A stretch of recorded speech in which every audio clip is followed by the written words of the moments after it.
नमस्ते बच्चों। आज मैं आप लोगों को क्लास 7 बाल महाभारत के तहत आज मैं चौथा, पांचवा और छठा दिन जो युद्ध हुआ है कौरव और पांडवों के बीच, इसके बारे में मैं पढ़ाऊंगी और नीचे एग्जाम के लिए प्रश्न उत्तर भी रहेंगे। और इससे पहले बच्चों मैं क्लास 7 बसंत का बहुत सारा चैप्टर पढ़ा चुकी हूँ और हिंदी व्याकरण बहुत ही आसान रूप में मैं पढ़ाई हूँ। तो उन सबको देखने के लिए आप ऊपर दिए गए आई बटन पर क्लिक करके देख सकते हैं या नीचे दिए गए डिस्क्रिप्शन बॉक्स में देख सकते हैं या प्लेलिस्ट में जाकर देख सकते हैं। और आप मुझे इंस्टाग्राम, फेसबुक और ट्विटर पर भी फॉलो कर सकते हैं। तो अभी हम लोग जानेंगे चौथा, पांचवा और छठा दिन किस तरह से कौरव और पांडवों के बीच युद्ध हुआ था। चौथे दिन में शल्य का पुत्र मारा गया। अब चौथे दिन के युद्ध में क्या हुआ? शल्य का पुत्र मारा गया। भीम ने दुर्योधन के 8 भाई मार दिए। भीम क्या किए? दुर्योधन के 8 भाई को मार दिए। दुर्योधन के बाण से भीम मूर्छित सा होकर रथ पर बैठ गया। अपने पिता की यह दशा देखकर घटोत्कच ने भयानक युद्ध किया। कौरव सेना भाग खड़ी हुई, अतः भीष्म ने युद्ध बंद कर दिया। दुर्योधन शोकग्रस्त हो गया। 5वें दिन के युद्ध में अर्जुन ने कौरव सेना के हजारों सैनिक मार दिए। कौरव सेना ने भी अर्जुन को घेरा। 6ठे दिन दुर्योधन बुरी तरह घायल होकर रथ पर गिर पड़ा, जिसे कृपाचार्य ने अपने रथ पर ले लिया। दुर्योधन की जान बच गई। आज सूर्यास्त के बाद भी युद्ध चला, मतलब सूर्यास्त हो जाने के बाद भी आज युद्ध चला। किस दिन? चौथे, पांचवें और छठे दिन। जब युद्ध बंद कर धृष्टद्युम्न और भीमसेन सकुशल शिविर में लौट आए तो युधिष्ठिर ने बड़ा आनंद मनाया। तो इस तरह चौथे, पांचवा और छठा दिन किस तरह से युद्ध हुआ था इसके बारे में बताया गया है।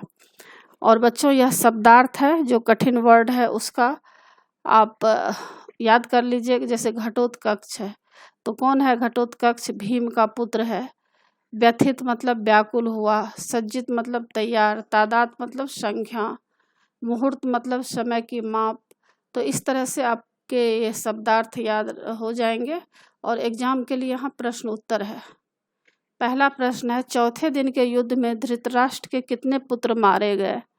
तो इसका उत्तर है, चौथे दिन के युद्ध में धृतराष्ट्र के 8 पुत्र मारे गए।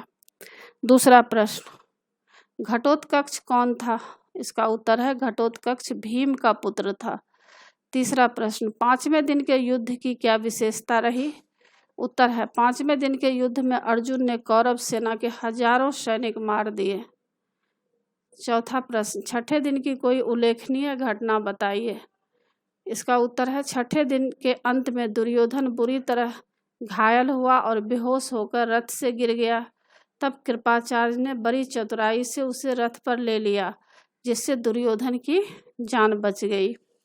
तो इस तरह प्रश्नोत्तर यह था। और इसमें ऑब्जेक्टिव टाइप का प्रश्नोत्तर भी पूछा जाएगा, जिसको MCQ प्रश्नोत्तर कहा जाता है। पहला प्रश्न रहेगा, चौथे दिन के युद्ध में धृतराष्ट्र के कितने पुत्र मारे गए? इसका उत्तर क है 8। दूसरा है, भीम का पुत्र कौन था? तो इसका उत्तर ख है, घटोत्कच। तीसरा, 5वें दिन के युद्ध में सबसे अधिक पराक्रम किसने दिखाया? तो इसका उत्तर है तीसरा का ख, अर्जुन। चौथा, छठे दिन क्या विशेष घटना घटी? इसका उत्तर है ख, दुर्योधन घायल होकर रथ से गिर गया। तो इसी के साथ बच्चों पाठ की समाप्ति होती है। इसमें दिखाया गया है कि किस तरह से चौथा, पांचवा और छठा दिन युद्ध हुआ, कौन कौन मारे गए, किस तरह से दुर्योधन के जो कौरव का सेना है वह किस तरह से परास्त हुआ है, और पांडव का यहाँ पर जीत दिखाई दे रहा है कि हर पल जो है पांडव जीतते जा रहे हैं, क्योंकि पांडव जो है सत्य के सहारे चल रहे हैं और कौरव जो है झूठ के सहारे चल रहे हैं। तो विजय किसकी होती है? सत्य की विजय होती है। तो इस महाभारत की कथा जो है, बाल महाभारत में जो आपको शॉर्ट रूप में दिखाया गया है, वही महाभारत में से ही लिया गया है, जो कि बच्चों को समझाने के लिए शॉर्ट रूप में, छोटा रूप में बताया गया है। तो इसमें दिखाया गया है कि किस तरह सच होता है और झूठ होता है। सत्य की हमेशा विजय होती है। तो इसमें आप देख लिए कि चौथा, पाँचवा और छठा दिन किस तरह से युद्ध हुआ। और फिर इसमें एग्जाम के लिए प्रश्न उत्तर थे, बहुविकल्पी प्रश्न उत्तर भी आप लोग याद कर लिए।